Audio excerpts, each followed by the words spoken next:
Muy buenas tardes, mi compañera Vivian Ho y yo, Yusef Ebrahim, le vamos a presentar sobre el quinto par craneal llamado nervio trigémino.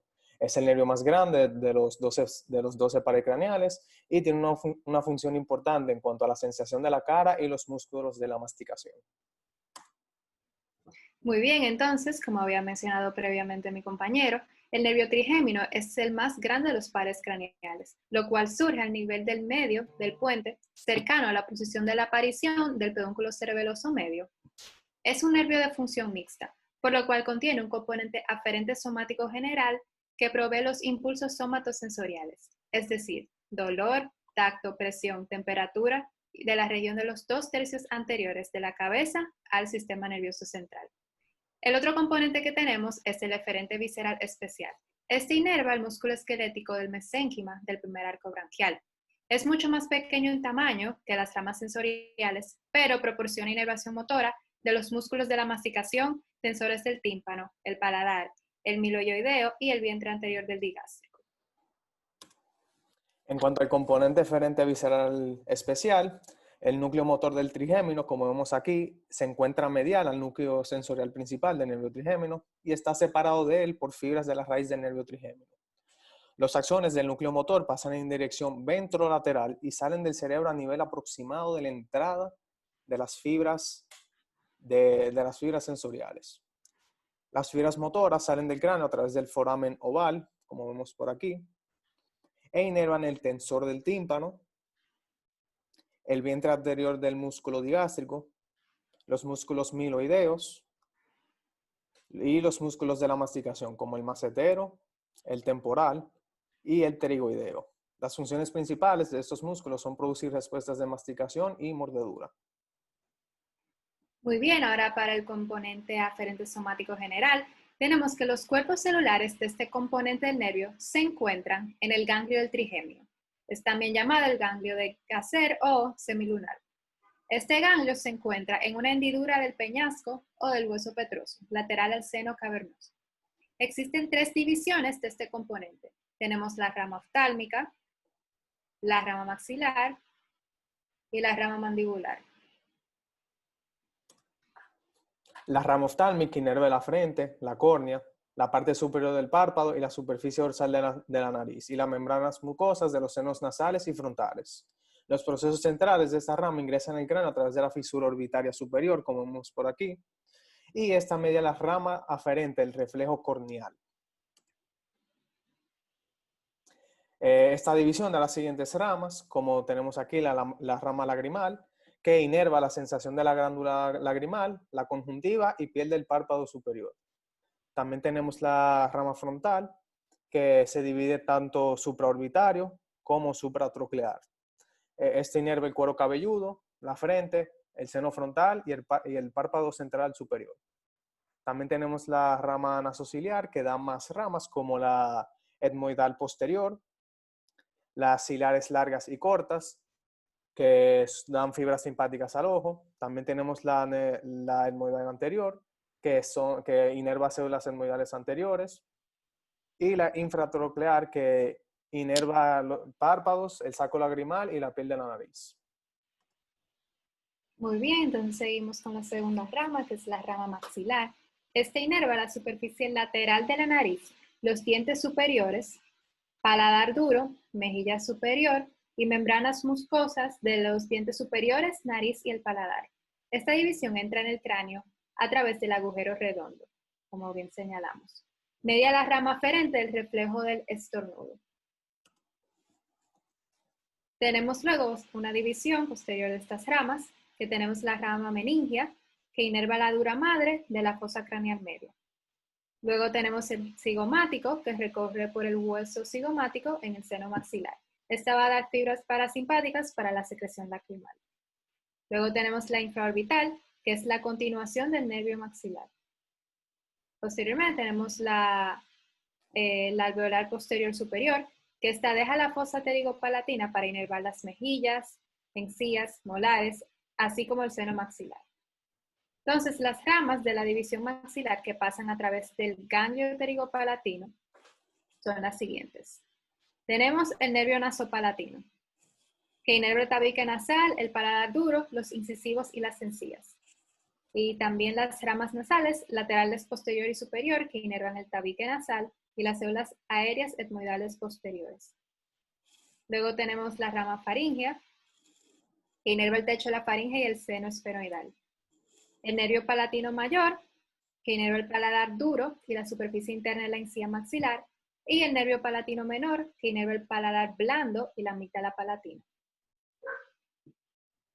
Por último, tenemos la tercera división, que es la mandibular. Este inerva los dientes inferiores, el mentón, las partes de la mejilla posterior, la sien, el oído externo, los 2/3 anteriores de la lengua y el piso de la boca. La división mandibular ingresa al cráneo a través del foramen oval, como vemos por aquí. Y esta media las extremidades tanto aferentes como eferentes del reflejo de sacudida de la mandíbula. Están las siguientes ramas, como la meningia que vemos aquí.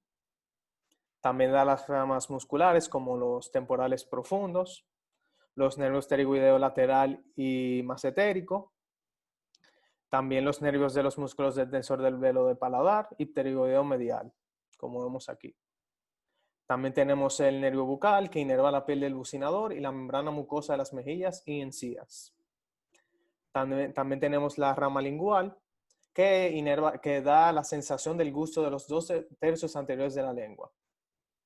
También tenemos la alveolar inferior, que da las siguientes ramas, como el nervio mentoniano, que inerva el mentón, la rama dental inferior, que inerva los dientes inferiores, y el nervio miloideo. También tenemos la rama auriculotemporal y también la rama meningia, como he mencionado anteriormente.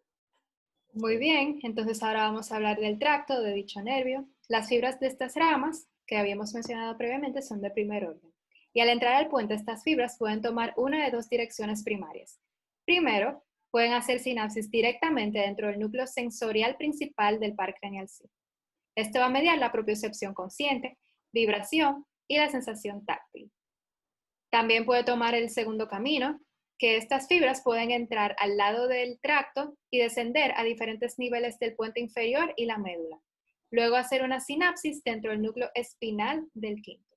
Esto va a mediar el dolor y temperatura de la cara, que consiguiente van a surgir como neuronas de segundo orden en ambas direcciones.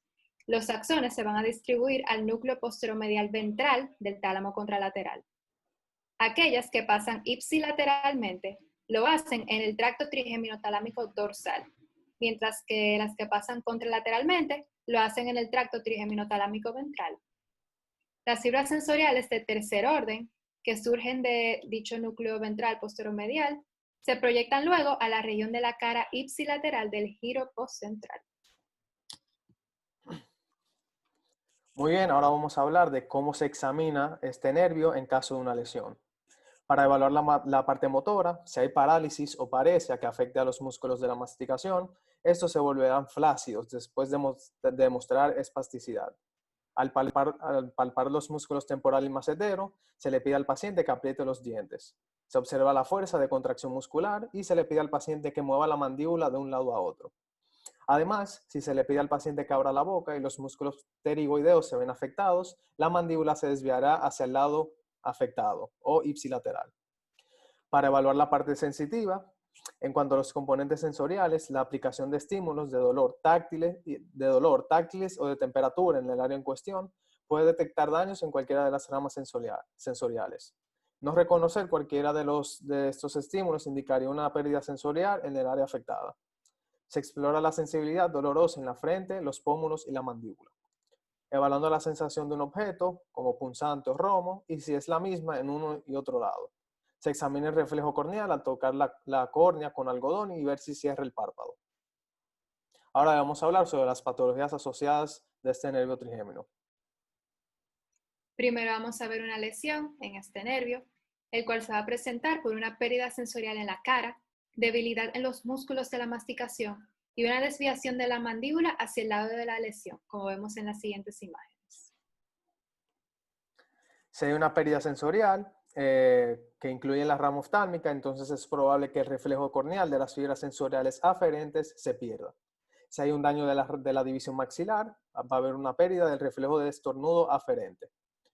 Y un daño de la rama mandibular, se encontrará una pérdida del reflejo del macetero, llamado sacudida de mandíbula, tanto aferente como eferente.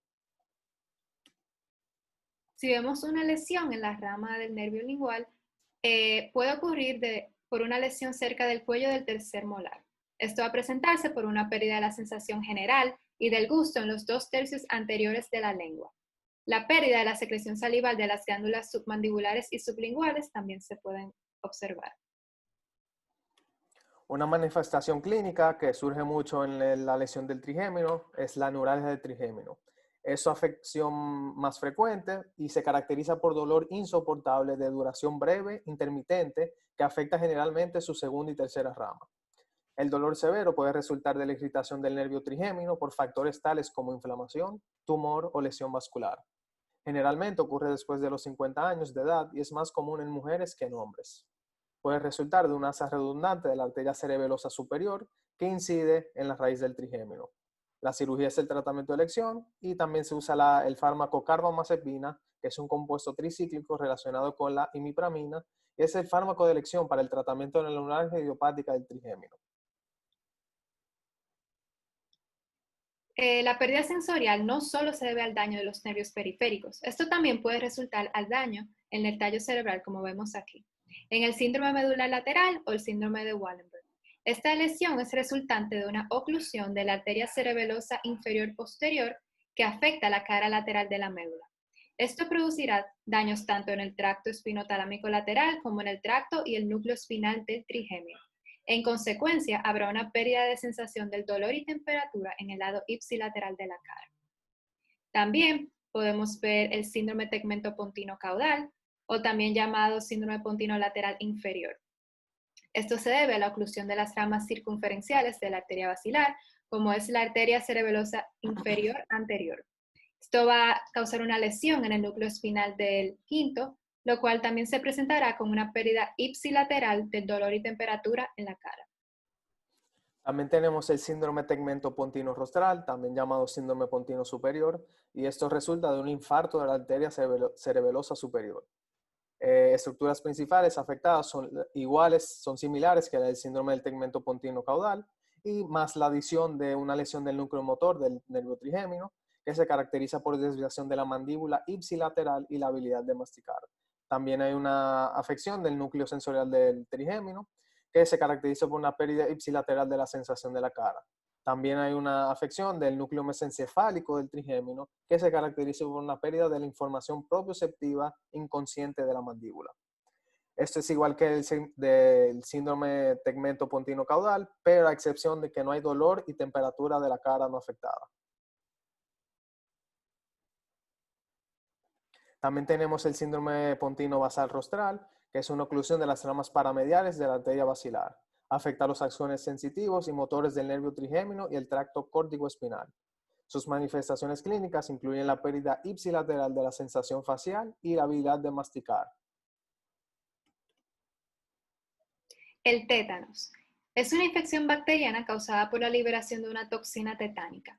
Uno de los signos iniciales del tétano es el trismo, o también llamado la risa satónica. Es un espasmo tónico de los músculos masticadores. La toxina entra por una herida, se fija en las terminaciones nerviosas e invade los axones de las ramas motoras del trigémino por vía retrógrada. Esto va a alterar la conducción del impulso nervioso hacia dichos músculos. Un neuroma acústico, como el schwannoma, que es un tumor extramedular del nervio vestibulo-coclear, que es el octavo par craneal, que se encuentra en el ángulo cerebelo-pontino o en el meato acústico interno. Este afecta el tracto espinal del trigémino a medida que el tumor se expande y conduce a la pérdida ipsilateral de la sensación de dolor y temperatura, y también a la pérdida del reflejo del párpado corneal. El síndrome del seno cavernoso puede ser causado por un aneurisma del seno cavernoso. Esto puede involucrar las ramas del nervio trigémino, que son la rama oftálmica y la rama maxilar. También tenemos el herpes zóster oftálmico, que es una infección por el virus herpes varicela zoster, que es el cuarto componente de la familia de los virus herpes. Este afecta a veces el nervio oftálmico y la ulceración de la córnea con infección puede provocar una ceguera. Para concluir, tenemos el síndrome paratrigeminal o también de Rader. Esto ocurre como resultado de lesiones del ganglio trigémino y sus fibras simpáticas. La lesión suele estar en la región paracelar. Esto va a provocar miosis, ptosis, dolor facial similar a la neuralgia del trigémino y parálisis de dicho nervio. Esto también puede involucrar los pares craneales oculomotor, el troclear y el abducens. Esto ha sido todo por hoy. Aquí las referencias usadas en esta investigación.